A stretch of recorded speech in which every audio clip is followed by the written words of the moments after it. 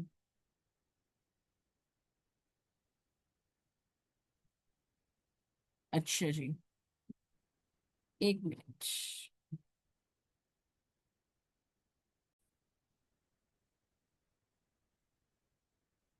اب آگے دیکھیں، سیدنا ابو سعید حضری رضی اللہ تعالیٰ عنہ نے بیان کیا کہ رسول اللہ صلی اللہ علیہ وسلم نے فرمایا کہ جو قیامت ہے نا اس دن موت ایک چتکبرے مینڈھے کی طرح شکل میں لائی جائے گی، ٹھیک ہے، اور ایک آواز دینے والا جو فرشتہ ہوگا وہ آواز دے گا کہ اے جنت والو۔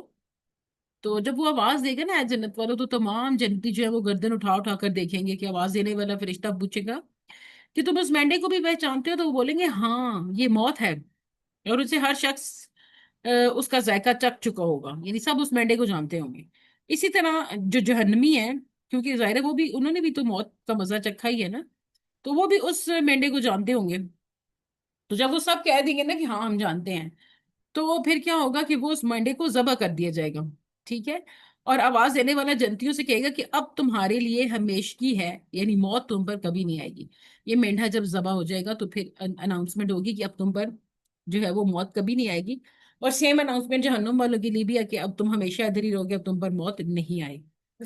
تو پھر آپ صلی اللہ علیہ وآلہ وسلم نے یہ تلاوت فرمائی تھی، جو ہے وہ وَأَنذِرْهُمْ يَوْمَ الْحَسْرَةِ کر کے یہ ہے، تو اس میں یہ کہ انہیں حسرت کے دن سے ڈراؤ جبکہ اخیر فیصلہ کر دیا جائے گا، اور یہ لوگ غفلت میں پڑے ہوئے ہیں، یعنی دنیا اور لوگ اور ایمان نہیں لاتے۔ حسرت کا دن کون سا دن ہوگا؟ یہ وہی یوم قیامت ہے نا، کہ جس میں اللہ نہ کرے جو بھی لوگ جہنم میں جائیں گے تو وہ حسرت کریں گے کہ کاش اب ہمیں ایک زندگی اور مل جائے نا، اگر ایک زندگی اور مل جائے تو ہم اپنے اعمال اچھے کر لیں۔ پھر جب وہ اس میں ڈالے جائیں گے تو وہ اس کے لیے کیسی آواز ہوگی؟ وہ اس کے لیے گدھے کے زور سے چیخنے کی سی آوازیں سنیں گے، اور وہ جوش مار رہی ہوگی۔ جہنم کی بات ہو رہی ہے، جہنم کی جو گرج ہے اور جو جوش ہے وہ اس سورہ میں نا اس کی وضاحت کی جا رہی ہے۔ تو جب وہ اس میں ڈالے جائیں گے نا، تو یعنی جب قیامت کے دن فرشتے انہیں جہنم میں جھونکیں گے، یہ اس دن کی بات ہوگی، ازالکو فیہا، جب ڈالے جائیں گے، یا ان کی جب ملاقات ہوگی جہنم سے، الکو کیونکہ ملاقات کے لیے بھی لفظ استعمال ہے، تو وہ اس کے لیے گدھے کے زور سے چیخنے کی سی آواز سنیں گے۔ جب کافر آگ میں ڈالے جائیں گے تو وہ جہنم کی خوفناک گرج کو سنیں گے جس کے ساتھ ساتھ بری چیخیں ہوں گی، یعنی ایک تو جہنم میں آگ ہے، تپش ہے، گرمی ہے، پھر اوپر سے مزید شور ہے، چیخیں ہیں، تو آپ سوچیں کہ کس قدر ایک حسر اور وصل والا ماحول ہوگا۔ اور پھر یہ جو لفظ ہے جیسے زفیر اور شہیق، شہیق گدھے کے ہینگنے کی آواز اس وقت کی ابتدائی اور آخری حالت کا نام ہے، ٹھیک ہے، عجیب گدھے کی آوازیں ہوگی، گدھے کی آواز کو تو ویسے بھی بہت بری لگتی ہے۔ زفر بیماری لمبا سانس باہر نکالنا، اور زفیر گدھے کے بھینکنے کی آواز ہے، ہینکنے کی ابتدائی آواز ہے جو آہستہ سے اونچی ہونا شروع ہو جاتی ہے، اور جب گدھا ہینکنے کے عمل کو ختم کرنے لگتا ہے تو وہ اونچی آواز سے پست ہونا شروع ہو جاتی ہے نا، اسے شہیق کہتے ہیں۔ تو یہ لفظ چونکہ شہیقن استعمال ہوا ہے قرآن میں، تو سمیع الہا شہیقن، تو اس لیے اس کی ایکسپلینیشن آ رہی ہے کہ جو آواز کو ذرا ہم نے دیکھنا ہے کس قسم کی آواز ہوگی۔ پھر یہ گدھے کی آواز قرآن کی تصریح کے مطابق سب سے زیادہ مکروہ اور کانوں کو ناگوار محسوس ہوتی ہے، ٹھیک ہے، اور ایسی ہی مکروہ آواز جو ہے وہ جہنم میں ہوگی، دوزخ کی پیداوار ہوگی۔ تو پھر ان کی بھی دو صورتیں ہیں، ایک یہ کہ ایسی آواز جہنم کے جوش مارنے سے پیدا ہوگی، جیسے بھی وہ جہنم جوش مارے گی تو یہ گدھے والی ہینکنے کی آوازیں آئیں گی، اور دوسرا یہ کہ دوزخ میں جو لوگ پہلے پڑے ہوں گے نا، جو پہلے سے پڑے ہیں، وہ اس قسم کی مکروہ آوازیں نکالیں گے، کیونکہ ظاہری بات ہے، آپ کو پتہ ہے نا، وہ بھی تو تڑپ رہے ہوں گے، جل رہے ہوں گے، عذاب میں ہوں گے، تو ان کی بھی تو کوئی نہ کوئی چیخیں آوازیں نکلیں گی نا۔ پھر آتا ہے وہی تفور، اور جو آم، جوش مار رہی ہوگی، تفور یعنی فرل ماں کے بیمانی پانی کا جوش مارنا اور ابلنا، تو یہاں پر بھی آپ کو پتہ ہے کہ یہ ابل رہی ہوگی، آگ ابل رہی ہوگی، اور اس جوش مارنے یا ابلنے کی وجہ حرارت کی شدت نہیں ہوتی بلکہ پانی کا دباؤ ہوتا ہے۔ تو نیچے سے پانی کا دباؤ زیادہ ہو اور سوراخ تنگ ہو تو پانی بڑے جوش سے اوپر کو اچھلتا ہے نا، تو لہٰذا لفظ فوارہ اسی سے مشتق ہے، تو تفور سے ہی فوارہ نکلے۔ تو جہنم ایسے جوش مارے گی جیسے کھولتا ہوا پانی جوش مار، آپ کے سامنے ہے نا، جب ہم چائے رکھتے ہیں کیسے کھول رہی ہوتی ہے، تو جہنم ویسے کھول رہی ہوگی، اور جہنمی اس کے اندر ہوں گے، تو جب اس کے اندر کھول رہے ہوں گے وہ، تو ڈیفینیٹلی ان کی چیخیں تو نکلیں گی۔ تو اس آگ کا غیظ و غضب ایسا ہوگا کہ گویا وہ ابھی پھٹ پڑے گی، ٹھیک ہے۔ تو سیدنا عبداللہ بن مسعود یہ فرماتے ہیں کہ رسول اللہ صلی اللہ علیہ وسلم نے فرمایا کہ قیامت کے دن جہنم کو لایا جائے گا، اس کے 70,000 لگامیں ہوں گی، اور ہر لگام کے ساتھ 70,000 فرشتے ہوں گے۔ آپ سوچئے کہ اگر یہ اس حدیث پہ آپ غور کریں، یا اس رسول اللہ صلی اللہ علیہ وسلم کی یہ جو بات ہے اس پہ اگر آپ غور کریں کہ اگر قیامت کے دن جہنم کو لایا جائے گا تو اس کے 70,000 لگامیں ہوں گی، ہر لگام کے 70,000 فرشتے ہوں گے، تو اگر آپ ملٹیپلائی کریں تو یہ بنتے ہیں 4 ارب 90 کروڑ فرشتے جو اس کو کھینچ رہے ہوں گے۔ تو اگر 4 ارب 90 کروڑ فرشتے اس کو کھینچ رہے ہو تو آپ خود سوچ لیں کہ وہ کتنی بڑی ہوگی۔ پھر 8ویں آیت دیکھیں، قریب ہوگی کہ غصے سے پھٹ جائے، یعنی اتنی ابل رہی ہے، سب کچھ ہو رہا ہے، وہ قریب ہے کہ وہ پھٹ جائے گی، لیکن جب کوئی گرا اس میں ڈالا جائے گا تو اس کے نگران اس سے پوچھیں گے کہ کیا تمہارے پاس کوئی ڈرانے والا نہیں آیا؟ تو جہنم کے کافروں کے ساتھ کیا معاملہ کرے گی، اس کی وضاحت پھر مطلب روشنی بتائیں نا اس کی کیا ہے۔ تو جواب یہ آتا ہے کہ قریب ہوگی کہ وہ غصے سے پھٹ جائے، یعنی کفار جو ہے وہ جہنم کفار پر غیظ و غضب سے پھٹ پڑے گی، تو ایک ہونے کے باوجود لگے گا کہ ٹکڑے ٹکڑے ہو گئی ہے، ہوگی وہ جہنم ایک ہی، لیکن لگے گی ایسے جیسے اس جو ہے وہ عذاب کی وجہ سے نا وہ ڈفرینٹ ٹکڑوں میں جو ہے وہ پڑ گئی ہے۔ جب کبھی کوئی گروہ اس میں ڈالا جائے گا، جب کبھی اس میں کوئی جماعت ڈالی جائے گی، انہیں ذلیل کرنے کے لیے جہنم کے دروغے سوال کریں گے۔ اچھا، ایک تو وہ جا رہے ہیں جہنم میں، لیکن اب ان کو مزید ذلیل کرنے کے لیے جو جہنم کے باہر چوکیدار کھڑے ہیں وہ ان سے پوچھیں گے نا کہ کیا تمہارے پاس ڈرانے والا کوئی نہیں آیا تھا جو تم نے اپنے یہ اعمال اکٹھے کیے ہیں جہنم میں آنے کے لیے؟ تو وہ اس کے نگران ان سے پوچھیں گے کیا تمہارے پاس کوئی نہیں آیا تھا؟ تو وہ پھر کہیں گے کہ نہیں، ہمارے پاس زبانیہ مطلب آئے تو تھے، لیکن کیا تھا کہ ہم اس وقت جو ہے وہ ایمان اور اطاعت کی طرف بلانے والا کوئی رسول آیا تھا۔ ایک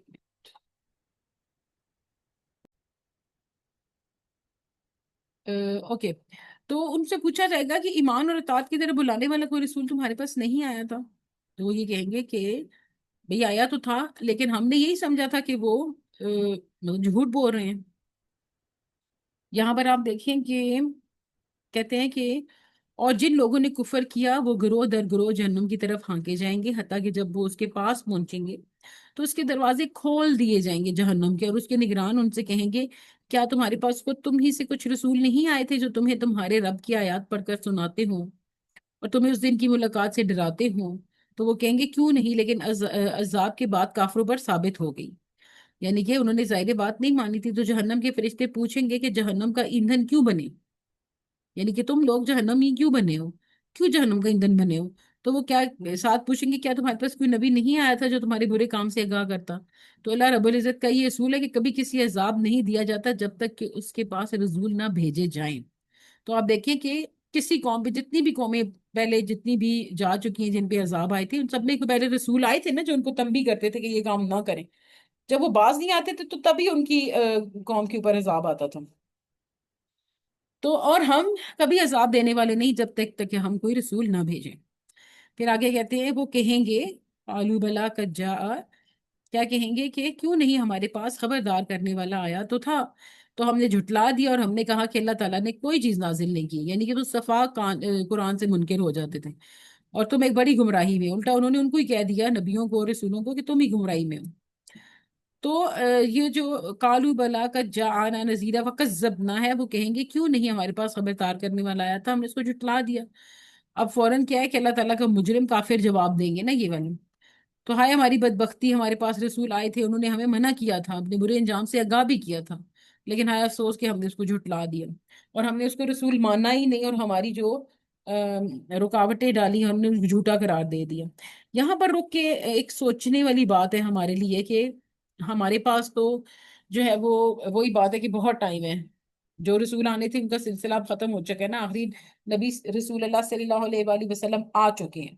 ہمارے پاس تو تمام قوموں کے اوپر جو عذاب آئے تھے اور کون سے نبی تھے اس وقت اور کس وجہ سے عذاب آئے تھے، وہ تمام چیزیں قرآن کے اندر موجود ہیں. پوری وہ تمام در سٹوریز ہم نے قرآن کے اندر پڑھی ہیں. تو ہم کس چیز سے باخبر ہیں؟ ہمارے پاس تو سب کچھ ہے، نالج ساری کمپلیٹ ہے ہمارے پاس. تو پھر ہم عمل کیوں نہیں کر رہے؟ اور ہم نے کہا کہ اللہ تعالیٰ نے کوئی چیز نازل نہیں کی، یعنی رسولوں کو ہم نے صاف صاف کہہ دیا تھا کہ جھوٹے ہو اور اللہ پر جھوٹ باندھ رہے ہو، اللہ تعالیٰ نے کوئی کتاب نہیں دی. اور پھر تم ایک بڑی گمراہی میں ہو، یعنی کہ وہ ان کو کہتے تھے رسولوں کو ہی نا کہ بھئی تم ہی لوگ گمراہ ہو. تو مجرم رسولوں کو جھٹلانے کا اعتراف کر کے حسرت اور ندامت کا اظہار کریں گے. آپ دیکھیں کتنا ہی برا وقت ہوگا. حسرت کتنی بری چیز ہے کہ وقت کبھی واپس نہیں آتا. پھر کیا کریں گے اس وقت کا؟ اب جہنم میں ساری زندگی جلیں گے. اور آخری آیت کو دیکھتے ہیں اور وہ کہیں گے کہ اگر ہم سنتے یا سمجھتے ہوتے تو آج ہم بھڑکتی ہوئی آگ والوں میں نہ ہوتے. اب دیکھیں کیا آپ چاہتے ہیں کہ آپ قرآن جو ہے وہ خدا نہ خواستہ جہنم میں جائیں اور جب دروغے آپ سے پوچھیں کہ بھئی تمہارے پاس قرآن نہیں تھا، تمہارے پاس تمام معلومات نہیں تھی، تو کیا آپ کو اچھا لگے گا یہ کہتے ہوئے کہ نہیں میرے پاس تو قرآن موجود تھا، تمام تعلیمات تھیں، لیکن پھر میں نے مانی نہیں ہے؟ تو یہ سب چیزیں ہمیں غور کرنی ہے کہ قرآن کو پڑھنا، سمجھنا اور عمل کرنا اور پھر اس کی تبلیغ کرنا. پھر آپ دیکھیں کہ وقالو سے شروع ہونا ہے، وقالو لو کرنا. اور وہ کہیں گے، وہ فوج جو جہنم میں ڈالی جائے گی اس کے دروغوں سے کہے گی کہ اگر ہم دنیا میں ہوتے، سنتے یا سمجھتے ہوتے، تو دنیا میں اگر ہم رسولوں کی باتیں سنتے یا عقل سے کام لیتے، ان کو مان لیتے، تو آج بھلا ہم اس جہنم کا حصہ ہوتے. تو وہی بات ہے کہ پھر آگے رب العزت نے ایک جگہ فرمایا ہے کہ اور وہ شخص جس کے پلڑے ہلکے ہوں گے تو وہی لوگ ہوں گے جنہوں نے اپنی جانوں کو خسارے میں ڈالا. پلڑے ہلکی ہوں گے یعنی جن کے گناہ زیادہ ہوں گے اور ثواب کم ہوں گے. تو وہ جہنم میں ہمیشہ رہنے والے ہوں گے، ان کے چہروں کو آگ جھلسا دے گی اور وہ جبڑے نکالنے والے ہوں گے. کیا میری آیات تمہیں پڑھ کر سنائی نہیں جاتی تھی؟ مجھے آپ یہ بتائیں کہ آج تو آپ کے سامنے یہ قرآن کی تلاوت ہوئی ہے، اس کو اتنا کھول کے ایکسپلین کیا گیا ہے. آپ یہ بات کس طرح کہیں گے کہ آپ نے یہ باتیں نہیں سنی، آپ تک یہ تعلیمات نہیں پہنچی؟ آپ کیسے جھٹلا سکتے ہیں؟ تو وہ کہیں گے اے ہمارے رب، ہماری بدبختی ہم پر غالب آ گئی اور ہم گمراہ لوگ تھے. کیا آپ چاہتے ہیں کہ آپ ان کا جواب دیں جو جہنمی دے رہے ہیں؟ نہیں نہ چاہتے.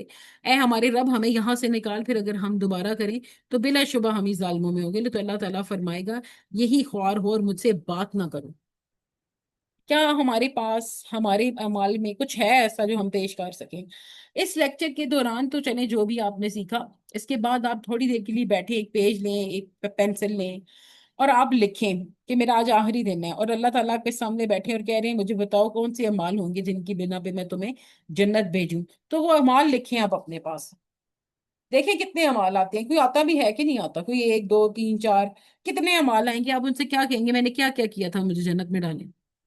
یہ کام آپ نے لازمی کرنا ہے. اس کو کہتے ہیں سیلف اسیسمنٹ. آج تو بس یہاں تک کافی ہے، 11 تک، سوری 10 تک. ایک چیز اور میں دیکھ.